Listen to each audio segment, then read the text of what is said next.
समादरणीय online कक्षा के आयोजक, अनुश्रवणकर्ता एवं प्रिय विद्यार्थी, आज बीड इंटर कॉलेज भगवानपुर हरिद्वार की ऑनलाइन कक्षा में आप सभी को यथायोग्य नमस्ते एवं आप सबका हार्दिक स्वागत। अभिनंदन। संस्कृत विषय की शेमुषी पाठ्य पुस्तक के तृतीय पाठ व्यायामः सर्वदा पथ्यः, इस पाठ को लेकर आज उपस्थित हुए हैं। जैसा कि आपको विदित है कि पाठ का शीर्षक है व्यायामः सर्वदा पथ्यः। व्यायाम, एक्सरसाइज, विशिष्ट शरीर की ऐसी एक्टिविटी, गतिविधि सर्वदा, हमेशा, सदैव, पथ्यः ग्रहण करने योग्य, ग्राह्य, अर्थात व्यायाम ऐसी एक्टिविटी है जो हमें इस शरीर के द्वारा नित्य प्रति नियमित रूप से ग्रहण करनी चाहिए, अर्थात हमें व्यायाम नित्य प्रति करना चाहिए। पाठ का उद्देश्य है स्वास्थ्य रक्षणम। पाठस्य उद्देश्यः स्वास्थ्य रक्षणम, अर्थात हमें स्वस्थ रहने की उन विधियों को जानना है। उद्दिष्टस्य साधनम, उद्दिष्ट का साधन है, अर्थात हमें शरीर स्वस्थ कैसे रखना है, शरीर की रक्षा कैसे करनी है, उसका साधन इस पाठ के माध्यम से बताया गया है, व्यायाम। पाठ परिचयः, पाठ का परिचय प्रस्तुत किया है कि प्रस्तुतोऽयं पाठः आयुर्वेदस्य प्रसिद्धग्रन्थः सुश्रुतसंहिता इत्यस्य चिकित्सा स्थाने वर्णित अध्यायात् समुद्धृतोऽस्ति। अस्मिन् आचार्य सुश्रुतः व्यायामस्य परिभाषां तेन जायमानानां लाभान् च निबोधयति। यह पाठ हमारे आयुर्वेद के प्रसिद्ध ग्रंथ सुश्रुत संहिता के चिकित्सा स्थान में वर्णित 24वें अध्याय चतुर्विंश 24वें अध्याय से समुद्धृत है, लिया गया है। इस पाठ में आचार्य सुश्रुत व्यायाम की परिभाषा को और उससे उत्पन्न लाभों को बताते हैं। प्रमुख रूप से शरीर सौष्ठव, कांति, स्फूर्ति, सहिष्णुता, आरोग्य, इन सभी व्यायाम के लाभों का उल्लेख इस पाठ में किया गया है। यद्यपि इस पाठ में 11 श्लोकों को उद्धृत किया गया है, लेकिन हम यहाँ पर प्रथम एवं द्वितीय श्लोक का उच्चारण करेंगे। इसको ठीक से उच्चारण करने के बाद आगे इसका पठन पाठन प्रारंभ करेंगे। बच्चे मन में, विद्यार्थी मन में मेरे साथ साथ दोहराने का प्रयास करेंगे। कक्षा के बाद स्वयं मुक्त कंठ से इसका उच्चारण कर अपने अंतःकरण में बसाने का प्रयास करेंगे। शरीरायासजननं कर्म व्यायाम संजितं तत्कृत्वा तु सुखं देहं विमृत्नीयात् समन्ततः। शरीरोपचयः कान्तिर्गात्राणां सुविभक्तता दीप्ताग्नित्वम् अनालस्यं स्थिरत्वं लाघवं मृजा। शरीरायासजननं कर्म व्यायाम संजितं तत्कृत्वा तु सुखं देहं विमृत्नीयात् समन्ततः। शरीरोपचयः कान्तिर्गात्राणां सुविभक्तता दीप्ताग्नित्वम् अनालस्यं स्थिरत्वं लाघवं मृजा। एक बार पुनः उच्चारण करेंगे। शरीरायासजननं कर्म व्यायाम संजितं तत्कृत्वा तु सुखं देहं विमृत्नीयात् समन्ततः। शरीरोपचयः कान्तिर्गात्राणां सुविभक्तता दीप्ताग्नित्वम् अनालस्यं स्थिरत्वं लाघवं मृजा। आइए अब प्रथम श्लोक का उच्चारण एक बार पुनः करके हम इसके भाव को बिंदु से समझेंगे। कहा है, शरीरायास जननम कर्म व्यायाम संजितम तत्कृत्वा तो सुखम देहम विमृद्नीयात् समन्ततः। देखिए, किसी भी श्लोक या पद्य विधा का भाव समझने के लिए हमें अन्वय की आवश्यकता पड़ती है। अन्वय शब्द का क्या अर्थ होता है, सर्वप्रथम हम इसको जानेंगे। अन्वय शब्द अनु उपसर्ग पूर्वक अय गति अर्थ वाली अय धातु से के योग से बनता है। अनु माने पीछे, अय माने जाना। पीछे जाना, किसके पीछे जाना? तो हम एक बात को ध्यान में रखेंगे कि संस्कृत में अक्सर प्रायशः शब्दों का क्रम बदल दिया जाता है। पद्य में पद्य बनाते समय उसकी लय और गति को ध्यान में रखने के लिए हम क्या करते हैं कि उसका कर्ता, क्रिया, कर्म इनके स्थानों को परिवर्तित कर देते हैं। अब जब हमें उसका अर्थ समझना होता है तो उस समय उस कर्ता, क्रिया, कर्म को सही स्थान पर रखने की प्रक्रिया का नाम अन्वय है। अनु माने पीछे, अय माने जाना, यानी कि एक शब्द के पीछे दूसरे शब्द का जाना। ये जो प्रक्रिया है ये अन्वय कहलाती है। इसको दो प्रकार से हम कर सकते हैं। एक दंडान्वय, दंड के समान सीधे सीधे, जैसे श्लोक आता है उसका सीधा अन्वय कर देना। कई बार कर्ता, क्रिया, कर्म सभी अपने अपने स्थान पर, सही स्थान पर रखी जाती हैं, तो उनको सही रूप में पुनः लिख देना दंडान्वय कहलाता है। लेकिन एक होता है खंडान्वय। खंडान्वय के अंतर्गत उन सभी खंडों को, शब्दों को अलग अलग तोड़ करके अलग अलग स्थान पर, उचित स्थान पर पहुंचाना खंडान्वय कहलाता है। तो यहाँ दंडान्वय के अनुसार इस श्लोक की व्याख्या करना उचित है। अन्वय कहता है कि शरीरायास जननम कर्म व्यायाम संजितम। अब यहाँ पर भवती श्लोक में नहीं है, तो अन्वय के अंतर्गत हम इस भवती क्रिया को ग्रहण कर लेते हैं। तत्कृत्वा तु देहम सुखम समन्ततः विमृद्नीयात्। यह हमारा अन्वय है। शब्दार्थ के अंतर्गत हम समझेंगे शरीर, शरीर देह, वपु,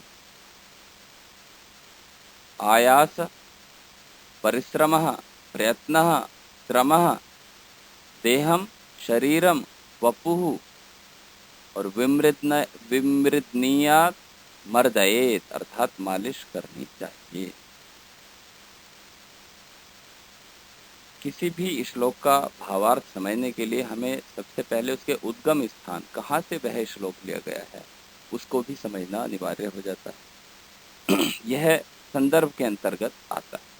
संदर्भ में हम कहना उचित समझेंगे कि यह श्लोक सुश्रुत संहिता के 24वें अध्याय से शेमुसी द्वितीय भाग के व्यायाम सर्वदा पथ्य पाठ में संकलित किया गया है।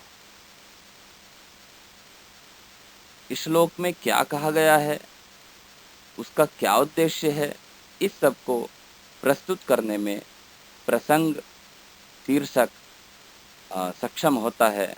प्रसंग के अंतर्गत हम समझेंगे कि यह श्लोक व्यायाम की परिभाषा को स्पष्ट करता है।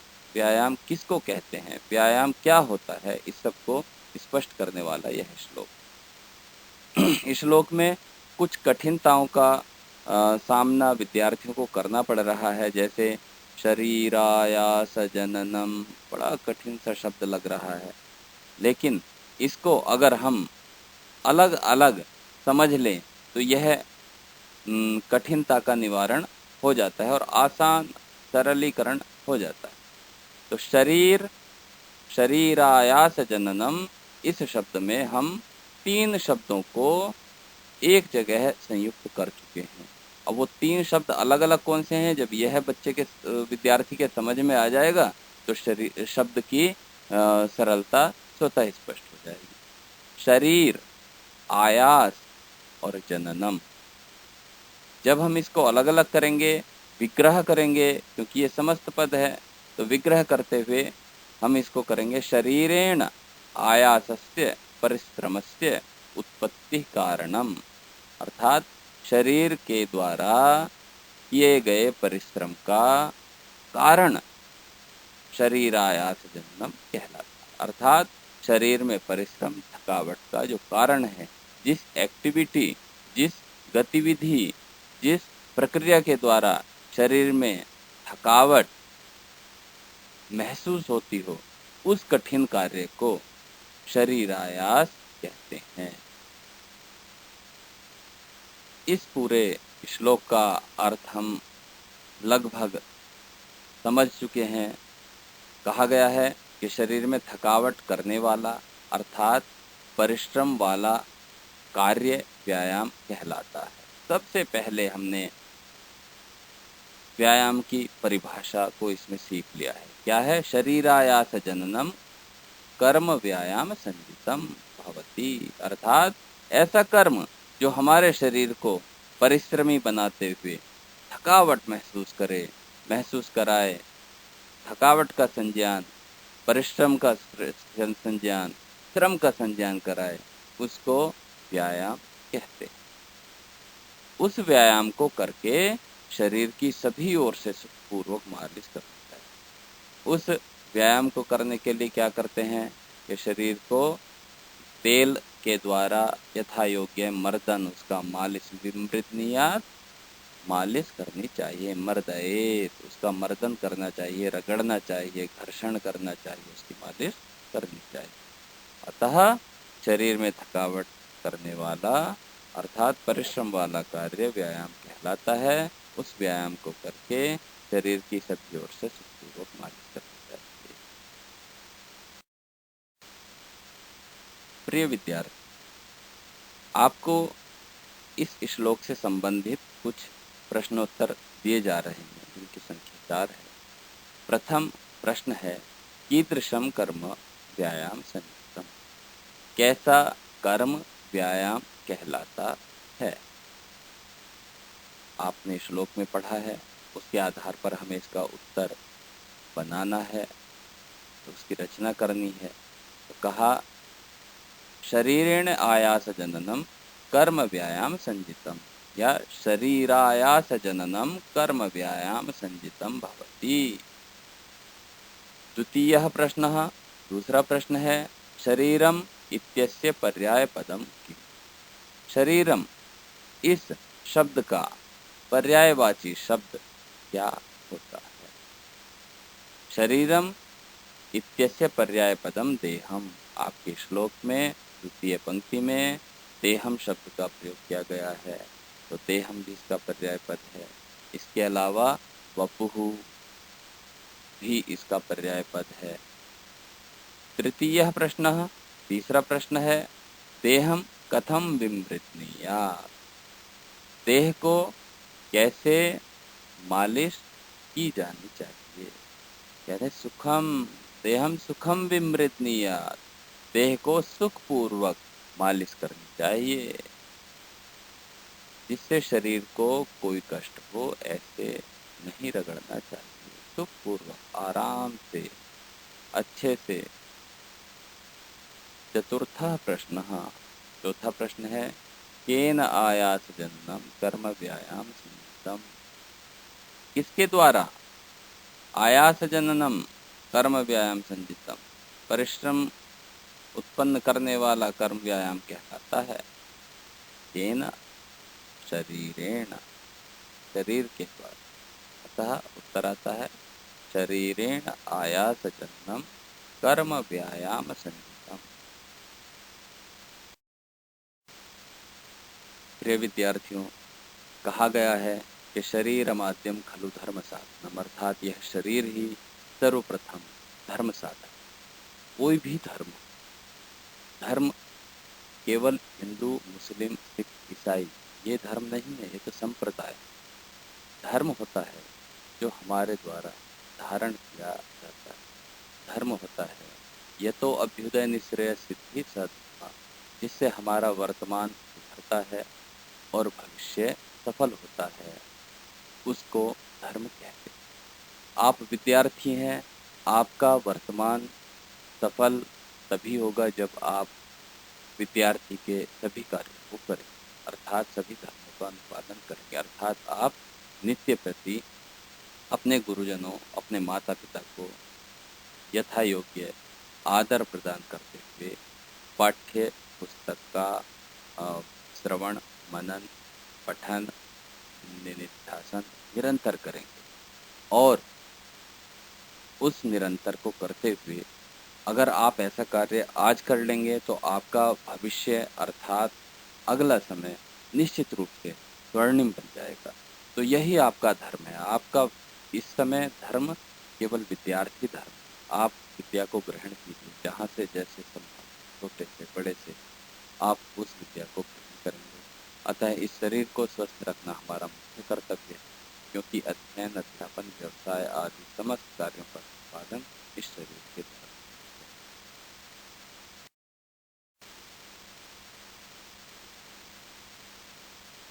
ग्रुप में संयुक्त आयोजक, अनुश्रवणकर्ता, समस्त शिक्षक मंडल एवं प्रिय विद्यार्थी, आज का यह पाठ यहीं पर समाप्त करते हैं। सभी को यथायोग्य नमस्ते, सभी का धन्यवाद।